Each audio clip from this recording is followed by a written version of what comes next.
Hello, everyone. Welcome to this week's Coffee, Kegs and Kriegsspiel. I am your host, James. I think for the first time ever on this podcast. Marshall is out this week. He couldn't do it, and I volunteered to do it in his stead. Um, and it's very late. I had meant to do it earlier today, and then got distracted with other things, and was about to go to bed and remembered I hadn't done this yet, and I didn't want to get into Monday not having done it when I told Marshall I would. So it's 2 a.m. for me, and I'm ready to go to bed, but we're going to um, get this episode done. And this is what I've actually wanted to do for a while. I've written about this topic several times in the International Kriegsspiel Society Discord, and I've broached it in my school umpire videos that I've created, but wanted to have maybe not too long, but a short episode just covering this topic. Um, so, designing an engaging scenario. How do you make a game fun and engaging for your players as an umpire? And I think I'm semi-qualified to talk about the subject. I was trying to figure out how many games I've run since joining the Kriegsspiel Society, and I haven't counted officially, but on my live game server, let's see, how many do I have? That doesn't matter. I'm getting close to I think about 100 between my play-by posts and my live games that I've hosted. So a lot of games that I've hosted since joining the Kriegsspiel Society. I love it. It's a lot of fun to umpire, and I really enjoy umpiring the game. I enjoy creating scenarios. I enjoy watching players, the decisions they make, and I particularly like the challenge of maybe a scenario or a historical situation I'm not familiar with, and making a simple game that mimics the conditions of whatever that situation was, and basically gives the players the same motivations or decision points that they would have had as the actual generals did in that battle. Anyway, it's a lot of fun, and that's why I host a lot of games and I play in a lot of games. So we're going to talk about how to make the scenario engaging. Um, at a very basic level, the thing that you have to think about for an engaging scenario is making sure all the players involved have opportunities to make impactful decisions. Um, and what does this look like? I've been in games where I'm not the CIC, I'm not in charge. Um, the the general makes a plan, which is fine, and I'm in charge of a division or a brigade or something. I'm supposed to march down this road, um, and until I make contact with the enemy. And so basically, I'm handed this plan. I put in my orders to follow the plan as I was ordered, and then I spend several turns marching as ordered. Then I run into the enemy, um, and I deploy, and we fight, and that's the game. So um, basically, no, I made no impactful decisions in that game. That kind of game, I marched as I was ordered. There wasn't any options, or there may have been options to march, but I didn't decide to. I followed the orders, and then once I found the enemy, I just deployed. I guess I could have decided not to deploy, but it's pretty obvious you just deploy and then fight. And then little else beyond that. So it's not very fun. Those kinds of games can be a little fun, but not very fun when you're not having to make difficult decisions in the game. Um, been other situations where I've seen it within my own games and as a player, where your maybe your CIC or maybe your corps commander is riding along with you, the whole game, and so basically they're making decisions, for you, and you're basically repeating what they're saying, and so you don't have independence. You're not able to make decisions for yourself, and that's not fun either. So with that in mind, I'm showing this Bermuda 100 game that we had, and the reason I'm showing this one was for that very reason. Is um, the scenario idea of this one was I wanted to try having 4 layers of leadership. Most games we have 2 or 3, meaning you have the CIC individuals reporting to him, and then individuals reporting to that mid level, and that's it. You kind of have 3, but I wanted to do an extra level and see the chaos that ensued from that. But in order to do that while also having the fewest number of players possible, each commander only had 2 subordinates, um, and so he only, if he spent time with his subordinates, he's basically spending half his time with each one, which is too much, really. When you have that, you start running the issue where your commander is getting annoying because he's sitting in your headquarters and telling you what to do, and you don't have any independence. So when I've found that the ideal number, maybe not ideal, but 2's too few. I think having 3 subordinates per commander is about right. So you kind of got to jump around between the 3 of them, but you can't stay with one too long and annoy them or take away their independence. So that's why I wanted to show Bermuda 100, because it made me think of that. I also wanted to show, I guess could switch. So I had a live game this last week, and the idea behind this one was I wanted to do something in the period of the Three Kingdoms period of China, and just because I hadn't seen it done and I had done it before, and so I did. There's not as much info on that time period as there is on Napoleonic, for example, or the American Civil War. There aren't as good maps, just not as much info. But I did find a few YouTube videos, and the Battle of Guandu looked interesting, which was really more of an operational campaign. But in that scenario, this Chinese warlord Cao Cao and his army of, I don't remember exactly now, 20 to 40,000 defeated an army of like over 100,000. This is pretty impressive. And so I very loosely recreated that scenario. So we have this fortress city of Guandu here. We've got the Yellow River right here. And rather than 2 forts, I got 2 bridges. I reused this. I've used this map several times now.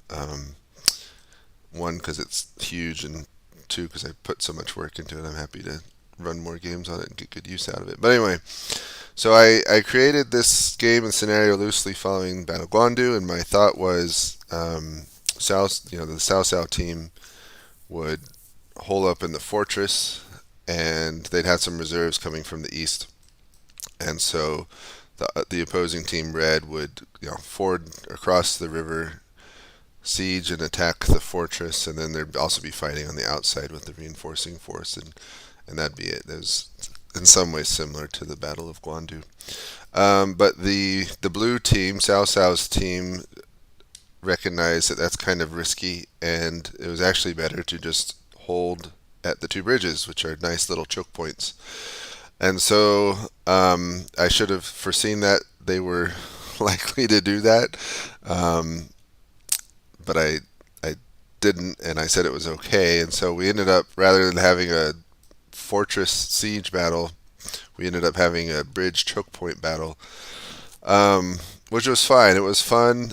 It went okay. But the reason I've never done one before, and the reason I don't, is because it's a little bit boring. It's, units are crossing one by one. It's a bit of a meat grinder. And there's not a lot of options or opportunities for decisions. So in my view, it's less fun for that reason. Bob's the Builder was playing as Yun Shao, and he was over here. And basically, the only decision he was making was, what units to send across the bridge. Um, for the most part, that was those were the decisions he's making during his game. And then he's given orders to his commanders to when they should cross and what they should be doing when they cross. But it was less opportunity for decisions than I would have liked. Um, yeah, I prefer an open battlefield where your starting formation matters a lot, and what units attack when matters, and all that kind of thing. A lot more opportunities for decision making. So in the end, it was a fun game. I think it was less fun because of the choke point bridge battle, and so something I should have kept in mind as I was designing the map and the game for that reason. Another kind of game that can sometimes be difficult. Let's see. I think this one's it. So an Age of Sail game is interesting. We don't see that too often in Kriegsspiel Society, but this is the starting point. Yeah, this works. So in historical Age of Sail battle, because it is so difficult to coordinate, and it's amazing they could fight battles at all with sailing ships. The best strategy basically was to get in a nice line, and all the ships would follow the leader for the most part, um, which is all good and fine. But if you think about a game where you have 3 or 4 players, each they're controlling 4 or 5 ships. The guy in the back, what decisions is he making other than keep following the guys in front of me? And so in a scenario like this, you have to think about what other decisions can he make besides that. Um, if the best strategy is to just fall in line, he needs to be thinking about other things that are more. He needs to be making some other kinds of decisions that are impactful in the game. So in this kind of game, it might be which ships are targeting which enemy ships. It might be what kind of, you can give the option of different kinds of things to shoot, whether it's grape shot or there's all kinds of things you can shoot. I forget them all now, but given several options of kinds of things to shoot, maybe do you target the enemy mast versus their hull, or sails, or some other part of the ship. When you're designing a scenario, you basically just need to keep things like that in mind, and think it through the viewpoint of the player. What kind of decisions will they face as a player, and what can you do in the game scenario and the rule design and everything to give them meaningful options that'll matter in the game.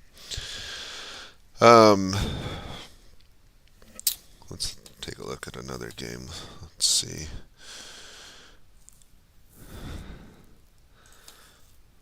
We'll look at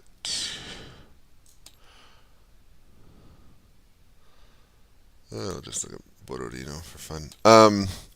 Another thing to think about is how many units you're giving each of your players.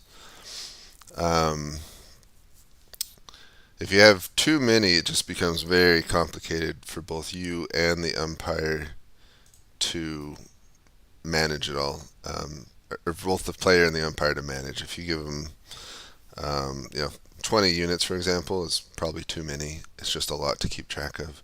But you can't have too few. I've had games where I had I think 3 units total, and as a player, if you only got, especially if they're infantry or something like that. I mean, grab. Let's see, where's some artillery? Let's say you got artillery and 2 infantry, or maybe not even artillery, just got 3 infantry, but something like that. If I'm going into the battle, how many options do I have for deployment and formations if I only have 3 units? Now this is an extreme. I think normally you have a lot more than that. But there's only so much I can do. Do I deploy the guns on the right, deploy them on the left, in the middle, front? That's about it in terms of formations and things I can do with that. Ideally, I think players should have, I'd say at a minimum 6, and probably more closely to 8 or 10 pieces, just to have lots of options. If you have, let's say the blue player, whatever, has all these units, a little cavalry, a good smattering of infantry. Well, now he's got enough for like 2 brigades of infantry or 2 divisions, I guess, at this skill. You can send one off to do something, some kind of flanking move. You got options of things to do. You got cavalry. You can have scout or do other things, go flanking. So it's important to have enough units to give you options as a player. um, Another consideration is room for maneuver. So on your, let's see if I have this map. There you go. So we had a game by Glorious Ruse, one of his earlier games, on the Kernstown map, the Kernstown Civil War battle, and I didn't end up liking this map very much as a player because it was so small. Um, there just really weren't a lot of options and things to do. And so if you look at it, there's like me from this CSA perspective. There's one road there, another road here, and then that road there, and they all three converge right here. And if you wanted to go wide or flank, I mean, that's the end of the map right there. Um, and player screenshots were like that big, so a good portion of the map. So I guess my point of showing this and talking about it, it was a well-run game. Glorious Ruse does a very good job with his games. They're very enjoyable. But I just didn't like the map because it was so limited. If I wanted to, I knew the enemy was going to have something here to defend against me, and if I wanted to go flanking on the east side, that was not an option because there's no map there. Um, so it's just too small, in my opinion, to give options for maneuver and meaningful decisions in that way. So it's something to think about when you're having a map and the scale within the map. Maybe this map would have been okay if it was a lot smaller scale. If it's not division scale, but brigade or regiment scale, where screenshots maybe were this big and pieces are only moving this much per turn, and you're both kind of starting in the middle, then yeah, you got room for maneuver. But so you got to think about the scale of the map of your, I guess, the units and the command relative to the size of the map, and how many routes the player can take, and what are the options for maneuver. Um, Another thing to think about is, for the player, they need to understand, in order to know that their decision is impactful, they need to understand the stakes of that decision. So they need to have a good grasp of where they fit within the battle, um, and how their command and what they're doing impacts the bigger picture. Um, Part of that does come from their commanding general, but a larger part comes from the umpire and creating a scenario where the players can understand that at a simple level. Um, and it doesn't take a lot to give a good, short briefing to the players to help them understand the context of whatever game or scenario they're playing. Um, but just making sure that the players do understand that's important. That way, as they have decisions, they know the consequences of one way or the other, and how it might impact things. Obviously, with the fog of war, they don't know the exact outcomes or what it means or everything that's going on, but they can understand the bigger picture generally, and what that might mean. Um, I didn't think of this beforehand. I should have. I'm trying to think of a game where I had a decision like that that worked out well. Let me see. Try to jog my memory.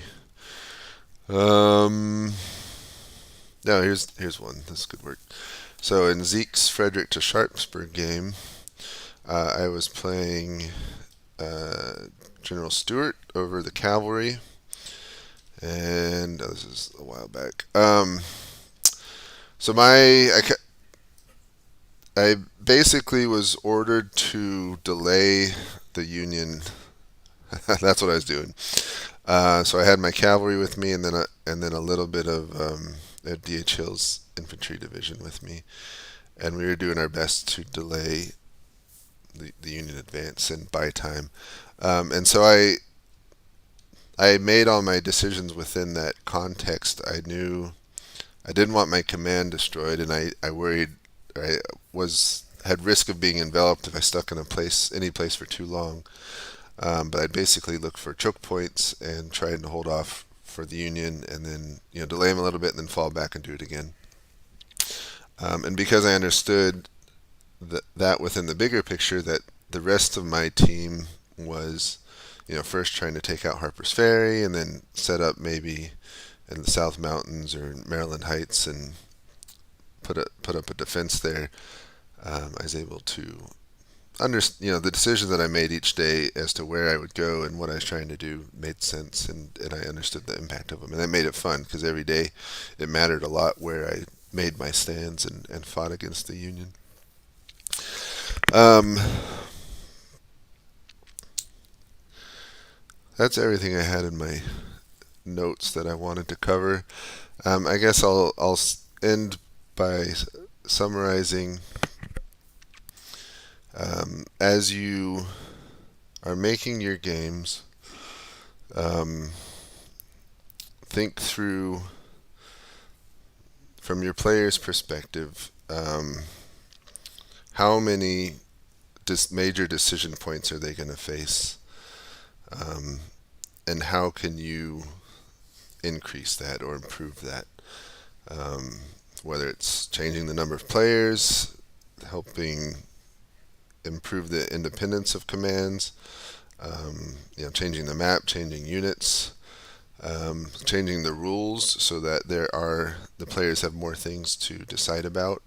We looked at that with the Age of Sail example, but maybe if it's a land battle or campaign, maybe you're having to think about supplies and what to do with them, or I don't know, things like that.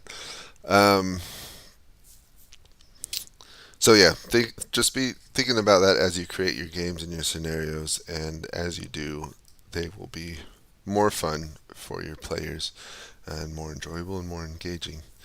And I think I'm sure I'll think of more stuff later on that I meant to say, but that'll do for now. It's too late, too early in the morning. I hope you enjoyed watching this podcast and my ramblings. If you have any thoughts or comments, put them in the comments channel, and look forward to hearing what your thoughts are, and see if you have anything that you thought I missed. And we'll catch you next time. Have a lovely